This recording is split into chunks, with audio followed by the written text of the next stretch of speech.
Chapter 1. A Poor Boy's Life. David Parker was 28 years old. He lived with his mother in a small house in Cold Spring, a quiet town not far from New York City. Their house had only one room.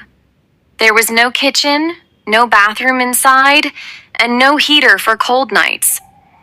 David slept on a thin blanket on the floor. When it rained, water came through the broken roof. The walls were old, and the paint was peeling.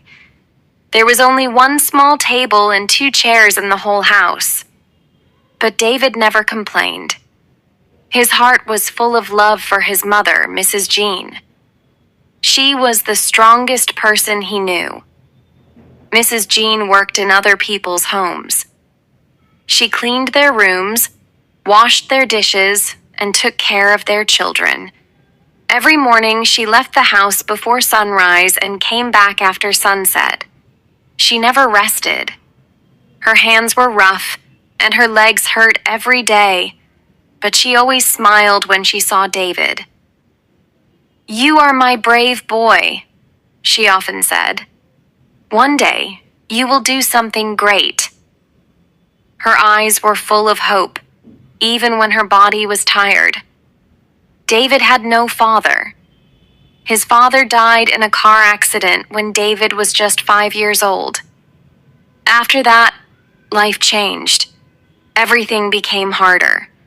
They lost their savings. They had no one to help. David stopped going to school after the 10th grade because they couldn't pay the fees. He started working small jobs to support his mother. He cleaned floors in shops, carried boxes at markets, and washed cars in parking lots. He worked from morning till night. He gave every dollar to his mother. He wore old clothes and ate simple food. But he never asked for more. All he wanted was to make his mother's life better. At night, when the town was quiet, David and Mrs. Jean sat together. They shared tea and soft bread. They had very little, but they had each other. Sometimes they talked. Sometimes they just sat in silence. David would look at his mother's tired face and feel pain in his chest. She had suffered so much, yet she always stayed strong. He promised himself that one day he would give her everything: a big house, new clothes, and a life without work or pain. Many people laughed at David. They looked at his torn shoes, old shirt, and said, "You will always be poor. You will never change." But David didn't listen. He didn't fight them. He kept working. He believed in hard work.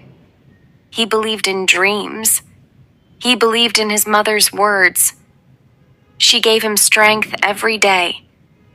He didn't have a college degree, but he had something more: the will to fight for a better life. Every evening, David walked past the rich parts of town. He looked at the big houses with lights in the windows. He watched families eat dinner at tables full of food. He saw children playing in their gardens. He saw cars shining in the driveways. He walked slowly, thinking. He didn't feel angry. He didn't feel jealous. He just dreamed. He dreamed of the day when his mother could live in such a house. A day when she could smile without pain, rest without worry, and sleep in a warm bed. One evening, David met Max, his old school friend. Max worked in a small garage nearby. They sat on a bench and talked about life. Max looked at David and said, "You are still working all those small jobs? You should start something of your own. Maybe a food cart. Something small. You're a smart guy." That night, David couldn't sleep. Max's words stayed in his mind. A business? Could he really do that? He opened his old wooden box. Inside were the savings of 5 long years. crumpled bills, coins, tips from car washes and cleaning jobs. He counted everything. It wasn't much, but it was something. Enough to take a risk. Enough to start small. He made a decision.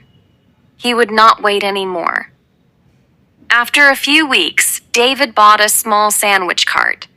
It was secondhand, a little rusty, but it was his. He cleaned it well. He painted it red and white. He added a small sign, David's Fresh Sandwiches. He found a good spot near the Cold Spring train station where many office workers passed by every morning. On the first day, no one came. He stood there with hope in his eyes and food in his cart. Some people looked, most walked by. David kept smiling. He stood tall. He didn't give up. Days passed. Slowly, people began to notice him. A kind woman bought a sandwich, she told her friend. Then a young man came. Then 2 more. Word spread. People liked his food. They liked his clean cart. They liked his kind smile. David remembered every customer's name. He said, "Good morning," with warmth. He gave free napkins, extra sauce, and never stopped smiling. He worked in the cold. He worked in the rain. He stood in the sun. And people kept coming. After 1 month, David earned enough to buy a small table for his mother. Next month, he bought a standing fan, then a second-hand television. When Mrs. Jean saw the TV, her eyes filled with tears. She sat in the chair, touched David's face, and said, "You are making me proud, son. You are already rich in my eyes." David didn't say anything. He just held her hand and smiled. Inside his heart, he made a new promise. He would not stop here. But he was still far from his dream. He still lived in the same small house. His clothes were still old. His shoes still had holes. His hands were tired every night. But something had changed. Now he had hope. He had a reason. He had a beginning. He knew the road ahead was long. It would not be easy. But David Parker had learned something powerful. If you don't give up, life can change. Chapter 2. Love and Loss. David's sandwich cart was doing well. It was still small, but every morning brought new faces. Office workers stopped by. Students passing through the train station bought breakfast. Some people came just for his warm smile. David remembered their names. He asked how their day was going. People felt something special near his cart. It was not just food. It was care. It was peace. One morning, a young woman came to the cart. She wore a blue dress and held her hair in a loose ponytail. She looked tired but kind. David gave her a sandwich and said, "You look like you need a good day." She laughed softly. "I do. Bad morning." She sat near the bench. David joined her during his break. That was the beginning. Her name was Laura. Laura worked in a nearby office. She came to the cart the next day, too. And the day after. Slowly, they began to talk. David told her about Cold Spring, about his sandwich cart, about the long days. Laura listened. She told him about her job, her city life, and her dreams. Days turned into weeks. Their conversations got longer. Their laughs grew louder. Their eyes started to hold something gentle. David had never been in love before. Life had never given him time. But now he felt something new. When Laura smiled, the world seemed soft. When she sat by his cart, the cold didn't matter. He started waking up earlier to prepare her favorite sandwich. He didn't say the words out loud, but inside, he knew it. He was falling in love. One evening, after closing the cart, David walked with Laura through a quiet street. The sky was pink and the wind light. She stopped near a tree, looked at him, and said, "You're different, David. You're not like other guys." He smiled and said, "You're the first person who saw me." She stepped closer and held his hand. That was the day they began their relationship. For the first time, David felt like his life was changing. He had someone who cared. He had someone to talk to after work. Laura made him feel special. She brought him coffee in the mornings. He gave her small gifts like flowers and keychains. He even wrote her a poem on a paper napkin. His mother, Mrs. Jean, noticed the light in his eyes. "You look happy," she said. David nodded. "I am, Mom." But life was never simple for David. One Sunday afternoon, Laura came to visit his home for the first time. David had cleaned everything. He made tea and bought her favorite cookies. Mrs. Jean wore her nicest dress. They waited. Laura arrived on time, but her smile was different. Her eyes looked around the small room. She noticed the old floor, the broken roof, the worn-out fan. She stayed quiet for most of the time. When she left, David walked her outside. She didn't hold his hand. She didn't smile. After a long silence, she said, "David, I didn't know you were living like this." David looked at her and said, "Yes, this is my life, but I'm working hard. Things are changing." Laura didn't reply. She just nodded and left. The next day, she didn't come to the cart, nor the next. David texted her. No reply. He called her. No answer. After 3 days, she sent a short message. "I'm sorry. I think we want different things in life." That was all. David stood quietly, holding his phone. The air felt heavy. His heart hurt. He didn't cry. He didn't break anything. He just went to the cart and worked like every other day. But something inside him had changed. That night, he sat with Mrs. Jean and told her everything. He didn't hide his pain. "She left because I'm poor, Mom. She saw our house and walked away." Mrs. Jean held his hand and said softly, "This world is full of people who only see money. But not everyone is like that. Son, don't let this break your heart. You are stronger than this. You have me, and you have your dream. You will become something great. And one day, she will regret it." David nodded, but the pain stayed. For the next few weeks, he worked less. He smiled less. His sandwiches were still good, but something was missing. His customers noticed. They asked if he was okay. He just nodded and said, "Tired." He stopped adding new items. He stopped cleaning the cart properly. Slowly, his business started to fall. Fewer people came. At night, he sat alone, staring at the walls. He didn't talk much. He forgot his dream. The fire in his heart had become small. Mrs. Jean watched him but said nothing. She knew he had to find his way back.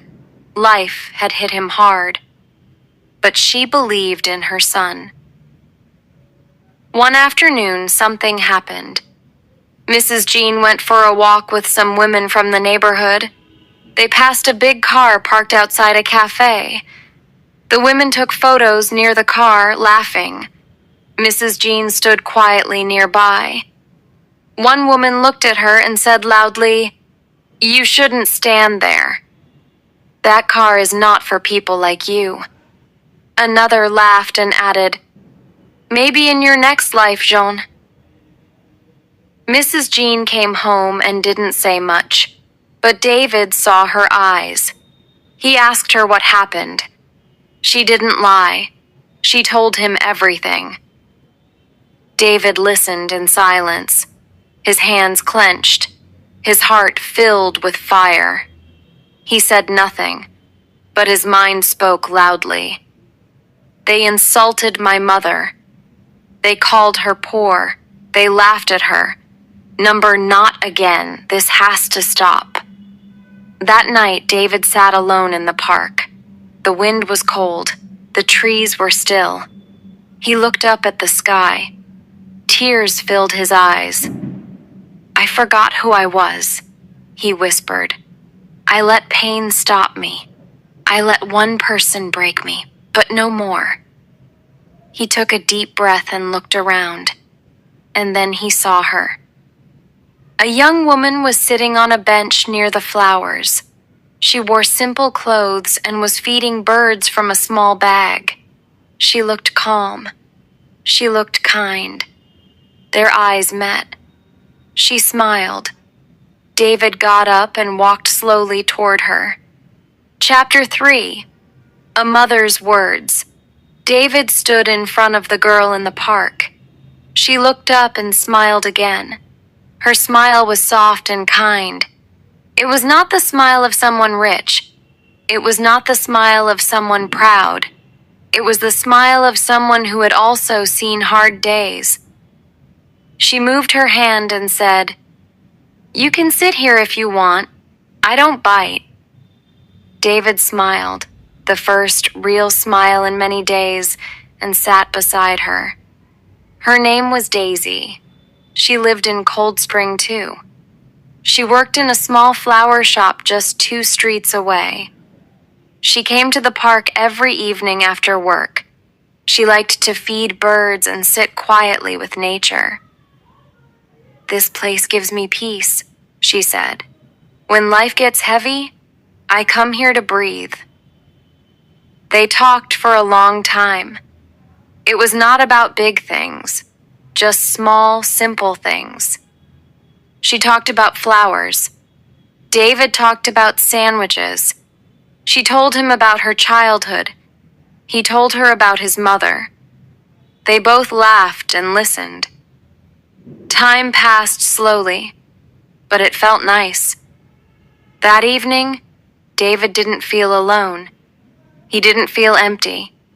Something small had changed. From the next day, David began coming to the park again. Every evening, he sat on the same bench. Daisy came too. Sometimes she brought leftover flowers. Sometimes David brought 2 cups of tea. They sat, talked, and watched the sky turn dark. David didn't tell her everything at first, but he felt safe around her.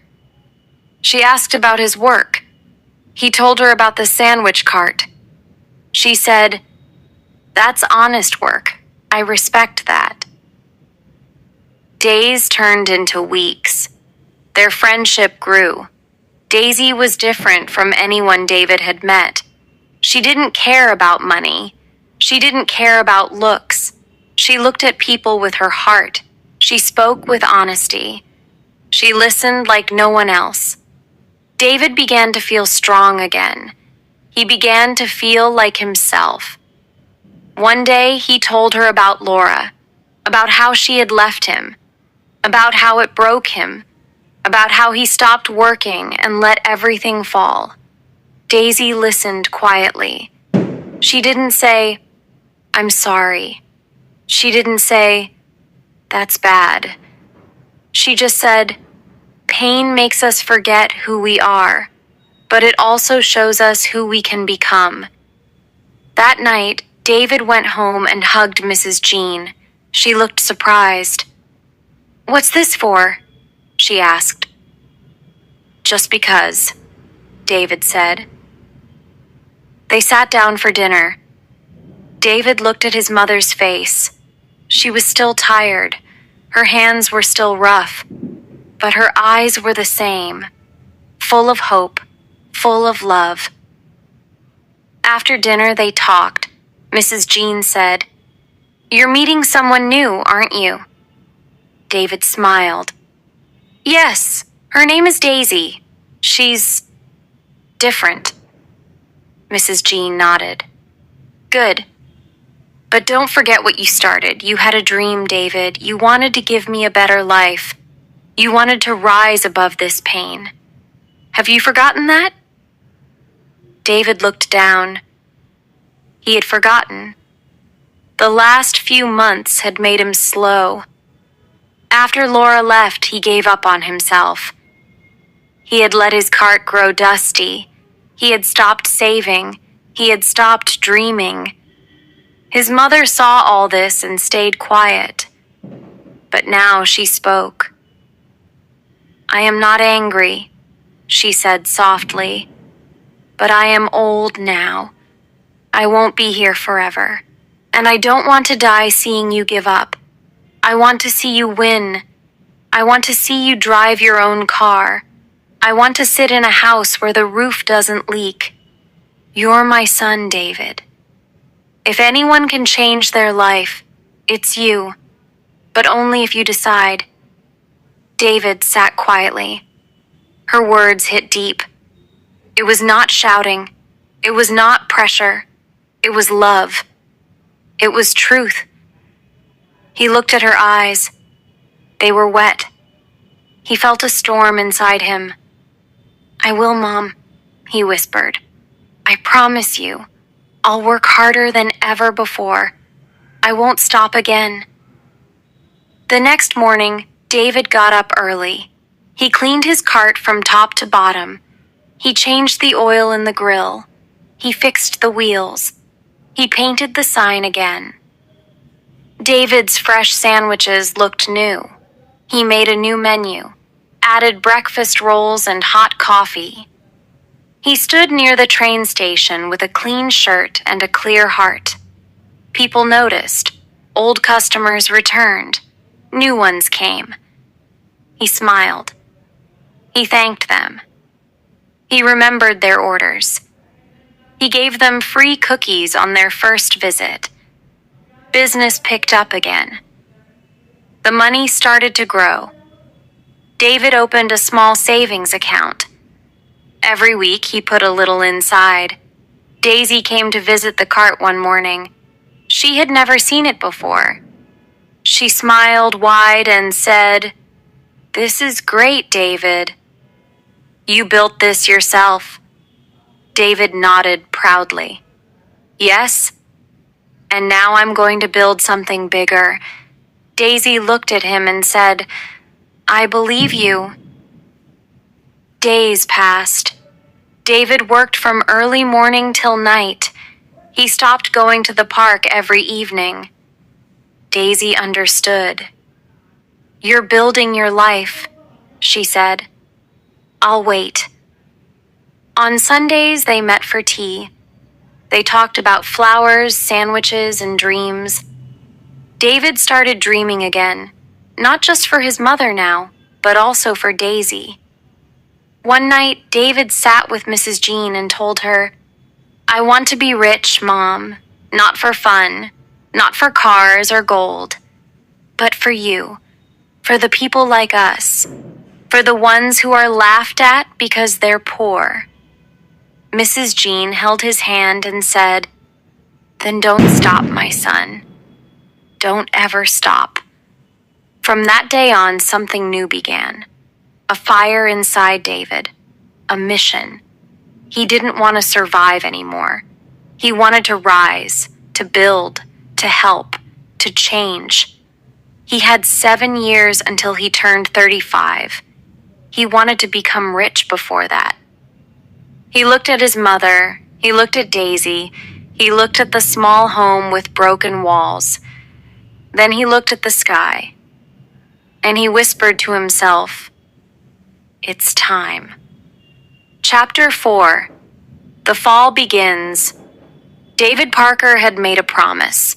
Not just to his mother, not just to Daisy, but to himself.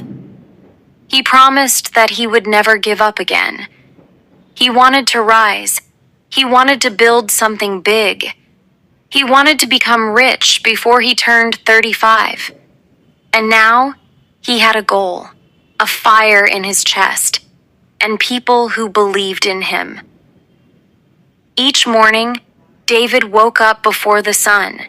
He cleaned his cart, checked the ingredients, prepared fresh bread, cut vegetables, boiled eggs, and packed everything carefully. He started selling earlier than before. He added new items every week: spicy sandwiches, fruit cups, and sweet muffins. He gave a small discount to regular customers. He even added a small chalkboard with a quote each day. "Keep going. Your story isn't over yet. One more step." People smiled when they read them. Word spread fast in Cold Spring. David's food cart became famous. Some people came from nearby towns just to try his food. A local newspaper even wrote a small piece. "The Man with the Smile and Sandwiches." David showed it to Mrs. Jean and Daisy. They both cried happy tears. He framed the article and hung it in their home. With more money, David bought new clothes for himself and his mother. He fixed the roof of their house. He bought her a soft chair. He started learning online about how to run a business. He watched videos about growth, profit, savings, and customer care. He made a plan. "I want to open a small shop," he told Daisy one day. "A proper food store, a clean, warm place where people can eat and sit." Daisy smiled. "You can do it. Just don't forget your reason." David nodded. "I won't. I'm doing this for my mom and for people like us." David worked nonstop. No Sundays, no holidays, no parties. He didn't care about rest. He said, "Rest is for people who already made it." I'm still climbing. Even when he got tired, he reminded himself of the day his mother was insulted in front of a big car. He remembered the pain, and it gave him energy. After a year of hard work, David opened a small sandwich shop. It was just 2 rooms, 1 kitchen and 1 sitting area with 4 tables. He painted it yellow and white. It looked fresh and happy. He called it Jean's Sandwiches, in honor of his mother. When Mrs. Jean saw the sign, she held David's hand tightly. "You really did this?" she asked. David said, "Yes, Mom. This is just the start." The shop opened with a small crowd. Some customers from his cart came to visit. New faces entered every day. David smiled at everyone. He still remembered names. He gave free cookies to children. He thanked every single person who walked in. Business was good. Not huge, but steady. But then came the storm. It started with small things. The rent of the shop increased after 3 months. The shop owner said, "Now your business is growing, so I need more rent." David didn't argue. He paid it. Then, one of his main suppliers started charging more for bread. "Price of wheat is up," they said. Then the fridge in the kitchen broke down. David had to replace it. He paid from his savings. He still didn't stop. "It's okay. he told himself. Small problems, I can handle them. Then, one morning, his helper called and said he couldn't come anymore. Found a better job, he said.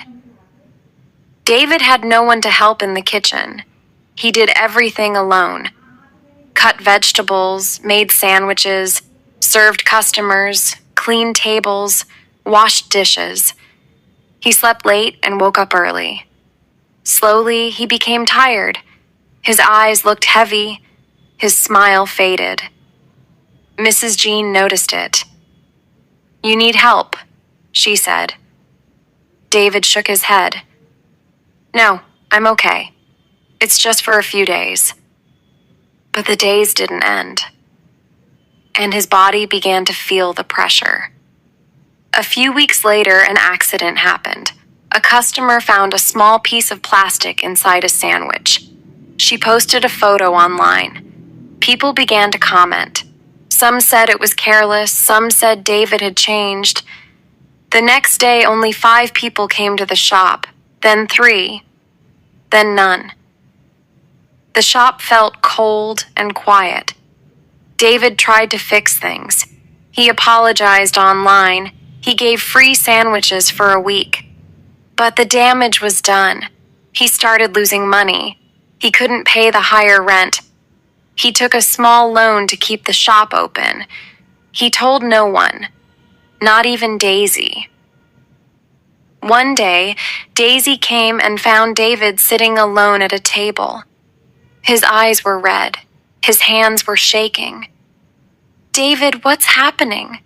she asked. David looked away.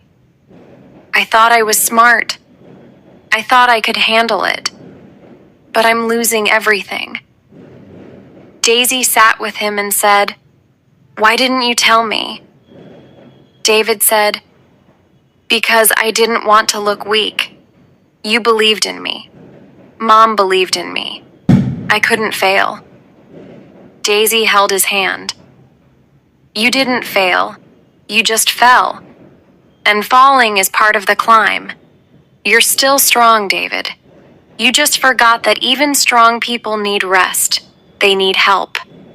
And they need to breathe." That night, David told everything to Mrs. Jean, too. About the loan, about the quiet shop, about the fear inside him. Mrs. Jean didn't shout. She didn't cry. She said, "You have done so much, David. You made something from nothing. But even trees bend in the wind. It doesn't mean they fall forever. You will rise again." David sat in silence. He had pushed himself too far. He had worked like a machine. He had stopped caring for his health, his heart, his peace. He had forgotten to slow down. The fall was real, but the story wasn't over. Next morning, he locked the shop for a week. He placed a sign. "Closed for repairs. Reopening soon." People wondered what happened. But David needed time. He sat with Daisy in the park. They didn't talk much, just silence, just breath, just stillness. Then David whispered, "I lost my way. But I'll find it again." Daisy smiled. "I'll be here." And somewhere in the wind, David heard his mother's voice from years ago. "You are my strong boy. One day, you will become something big." Chapter 5. The Painful Truth. David sat in silence in the park. The shop was closed. The noise was gone. The pressure was gone too. But the weight in his heart was still heavy. Cold spring felt slower now. The air was still. The birds flew low. The sky looked tired, like him. Daisy sat beside him. She didn't say much. She just stayed. David liked that. He didn't want loud words. He wanted peace. He wanted to feel real again. After some time, he spoke softly. "I forgot why I started all this." Daisy looked at him. "You wanted to build something. For your mom. For yourself. You wanted to change your life." David nodded. "Yes. But then I started thinking only about growing. Bigger shop, more money, more fame. I forgot to breathe. I forgot to live." Daisy took a deep breath. "It happens, David. Sometimes we chase success so fast we lose the reason behind it. But the good thing is you've stopped. You saw the truth. That's not weakness. That's strength." David looked at his hands. They were still rough. He remembered cutting vegetables, wiping tables, counting coins. He remembered the long nights, the cold mornings. "I didn't ask for help. I wanted to do it all alone." "You don't have to," Daisy said. "Even strong people need support. Look around, David. You have your mom. You have me. You're not alone." That night, David talked to Mrs. Jean. He told her everything again, this time with no fear. "Mom, I tried so hard, but I made mistakes. I didn't rest. I didn't plan well. I thought I could do everything, but I was wrong." Mrs. Jean held his hand. "You're human. You're allowed to fall. But what matters is what you do after you fall. You don't need to prove anything to me. You've already made me proud." David looked into her eyes. They were soft, full of love. He felt a tear roll down his cheek. "I want to start again, but this time, slowly. This time, with care." Mrs. Jean smiled. "Then do it, my son.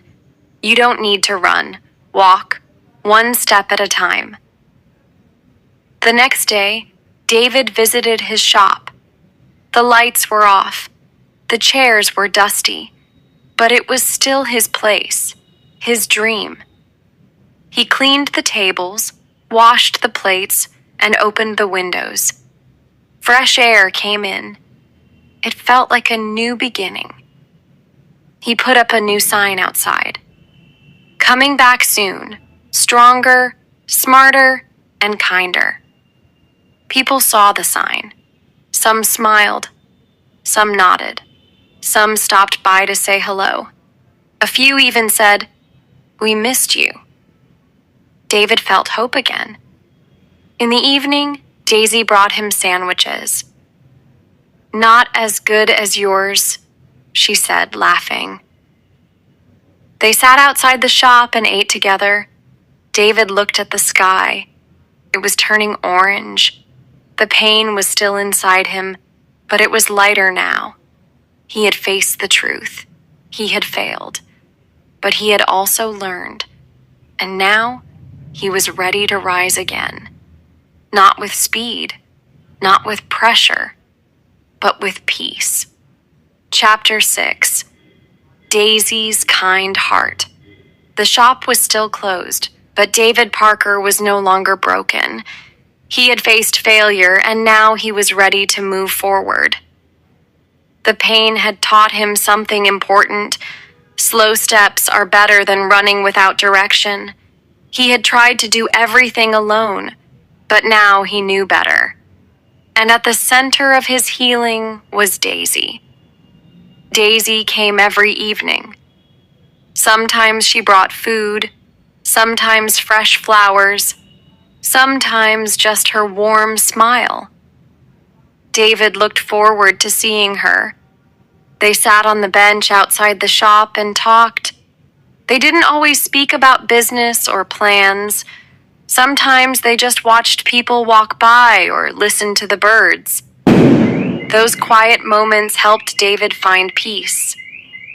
One evening, as they shared tea, Daisy said, "David, you don't have to start big again." Start small.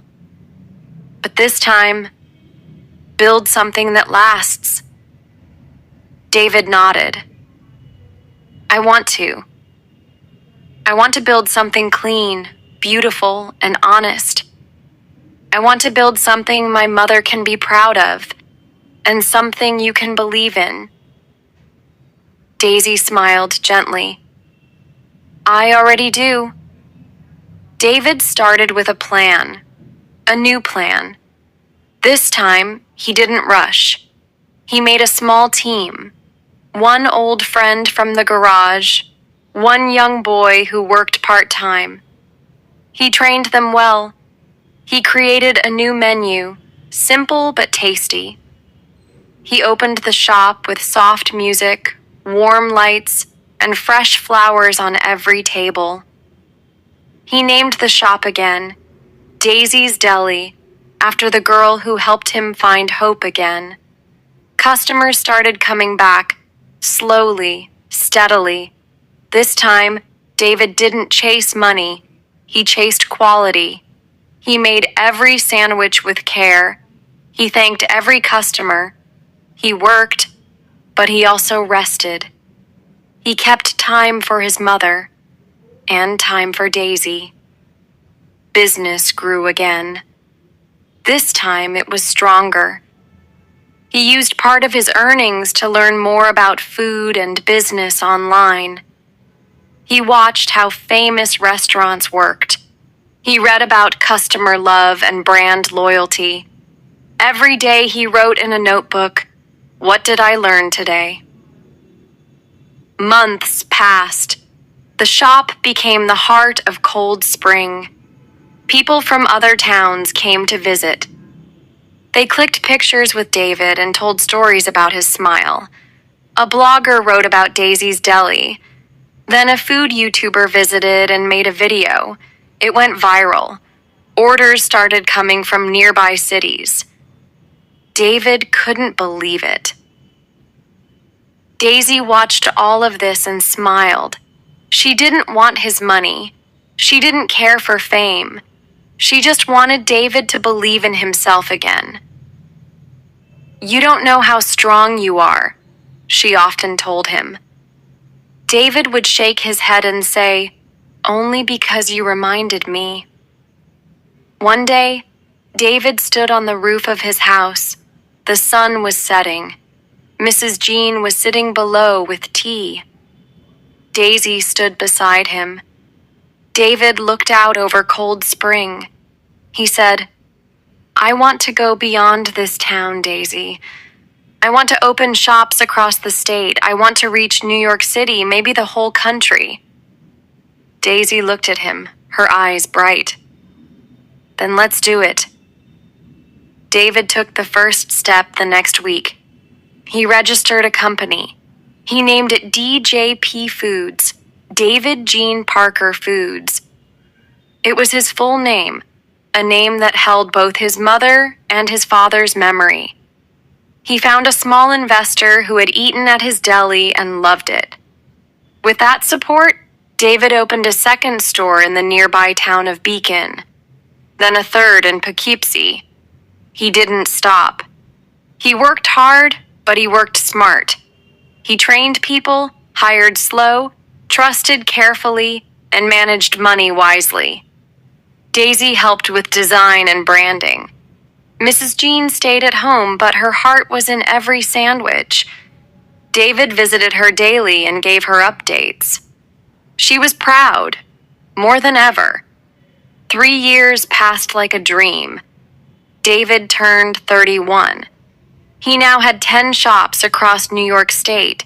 He had a small office, a team of 25, and a name people respected. Articles called him the Sandwich King. His story was shared in magazines, blogs, and food shows. One night, David parked his brand new black Mercedes in front of his old house.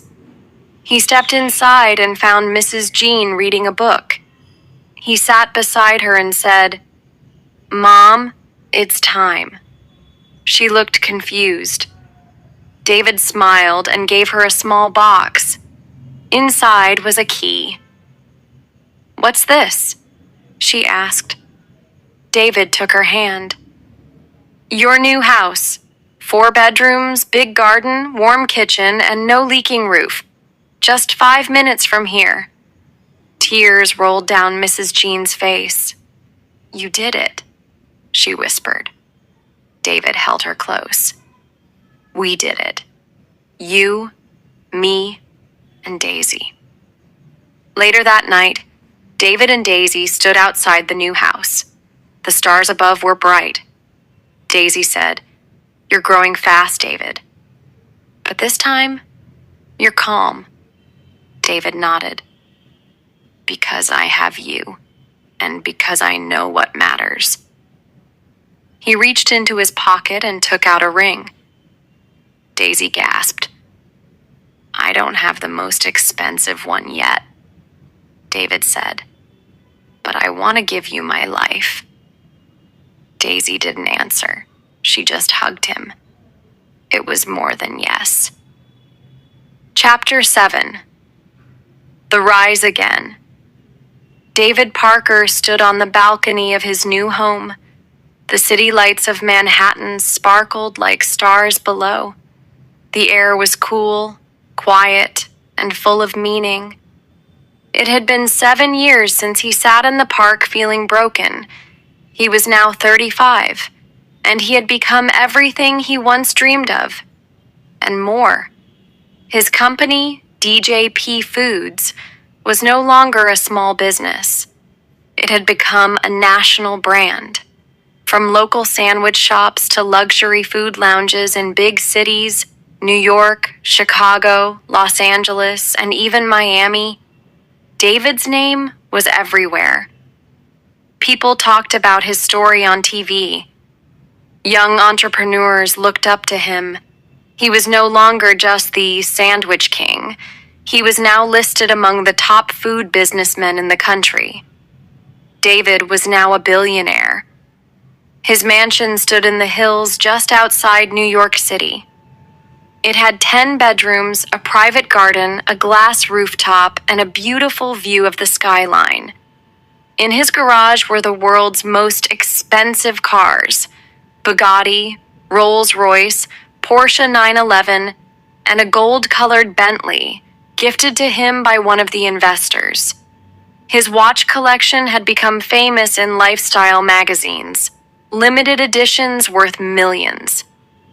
But more than wealth, David had earned something greater: respect, love, and peace. Yet, even with all this, David never forgot who he was. Every week he visited Cold Spring. He walked through the old streets. He met old customers. He sat at his first food cart, which he had kept as a memory in a local museum. He gave talks at schools and told children, "You don't need money to start, you need heart." Mrs. Jean now lived in comfort. She had a team of caretakers, a home chef, and a personal doctor. But she was still the same kind soul. She still drank tea in the morning and talked to neighbors with a warm smile. David visited her every 2 days. No matter how busy life got, he never missed a hug from her. Daisy, now David's wife, was his business partner and life partner. They worked together, traveled together, and dreamed together. She kept him grounded. She reminded him to rest, to smile, to enjoy simple moments. They didn't live like kings. They lived like a family. David often said, "She's the reason I didn't break when I was lost." One evening, David sat on the floor of their luxury home. He placed old photos in front of him: his first food cart, the broken roof of their old house, the park where he met Daisy, and the little bench where he had cried alone. His eyes filled with tears, not of sadness, but of gratitude. He turned to Daisy and said, "You know, when I had nothing, people looked through me. When I became something, they looked at me, but you You looked into me, that's why I'll never forget where I came from. Daisy held his hand. And you'll never stop helping others. And he didn't. David started a foundation. He built schools in poor towns. He opened hospitals where treatment was free for the poor. He gave scholarships to students from broken families. He made sure that no child from Cold Spring ever had to leave school due to poverty again. One day, at a public event, a little boy came running to him. "Sir, my name is Ethan. I want to be like you." David bent down and smiled. Then start with believing in yourself. The world may not see your worth today, but if you don't give up, one day they'll never forget your name. The crowd clapped. But David didn't smile for the cameras. He smiled for his younger self, the one who once sold sandwiches in the cold and believed that dreams do come true. As the sun set that evening, David looked up at the sky. He whispered, "Thank you, Mom." Somewhere in his heart, he knew she had heard him. Chapter 8. A New Beginning. The spring morning was bright. Flowers danced in the soft breeze. Inside a white house with glass windows, music played softly. David Parker stood in front of a mirror, wearing a light gray suit. He was calm, but his heart beat fast. This was the day he would marry Daisy. After years of pain, struggle, growth, and learning, his life had come full circle. Outside, guests arrived. They were not just rich people or business friends.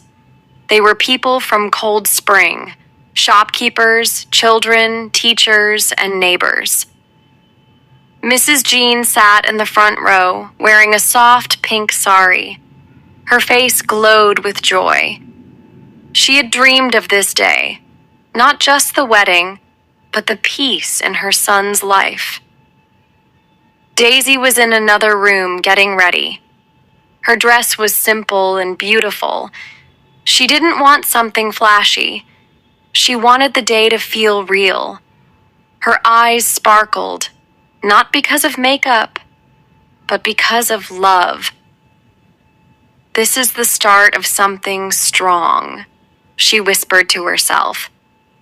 But just before the ceremony, something unexpected happened. A black car arrived outside. A tall woman stepped out. She wore high heels and a red dress. She held a designer purse and walked with confidence. But her eyes showed something else. Regret, hesitation, a quiet sadness. Her name was Laura. One of the staff came running to David. "Sir, someone named Laura is here. She says she knew you from the past." David froze for a second. Then he gave a soft smile. "Let her wait in the garden. I'll meet her." He walked out quietly and saw Laura standing near a tree. The same kind of tree where they once talked years ago. She turned and smiled. "You look very different." David nodded. "Life changes people." She looked around. "So it's true. You're a billionaire now. All this, it's yours?" David didn't boast. He just said, "Yes." But it came with a price. Laura looked down. "I didn't know what I was leaving back then. I saw poverty and turned away. I thought you had no future, but I was wrong." David stayed silent. She stepped closer. "I just wanted to say, I'm sorry." David looked at her for a long moment. "Thank you. I forgive you." She smiled, hopeful. "Can we talk again? Start over?" David's eyes didn't move. "No, Laura. That part of my life is over. I'm grateful for the pain. It taught me who I am. But I've already found the person who stood beside me when I had nothing, and I'm marrying her today." Laura's face fell. "She's lucky." David gave a small, respectful nod. "Number, I'm the lucky one." He turned and walked back to the house. His past stayed behind him, where it belonged. The ceremony began. Daisy walked down the path slowly, holding a small bunch of white flowers. David stood waiting, his eyes never leaving her face. As she reached him, they held hands. The world became quiet. In that moment, there was no noise, no fame, no pain, only love. The vows were simple. David said, "You believed in me when I didn't. You stood with me in silence, in struggle, and in storm. I promise to never forget what we built together. I promise to hold your hand in every season of life." Daisy replied, "You were never just a man with a dream. You were a man with a heart. And you gave that heart to your mother, to your people, and to me. I promise to protect it." The guests clapped, some cried. Mrs. Jean wiped her eyes and smiled wide. A life that started in a broken house had now found a perfect home. That evening, a large celebration was held in Cold Spring, but it was not filled with expensive decorations. Instead, it had warmth, laughter, and memories. David gave a short speech. "I was once a boy with torn shoes and a cart. Today I stand as a man with success, but I didn't walk here alone. My mother gave me strength, my wife gave me hope, and all of you gave me support. I will never forget this town, and I will never stop giving back."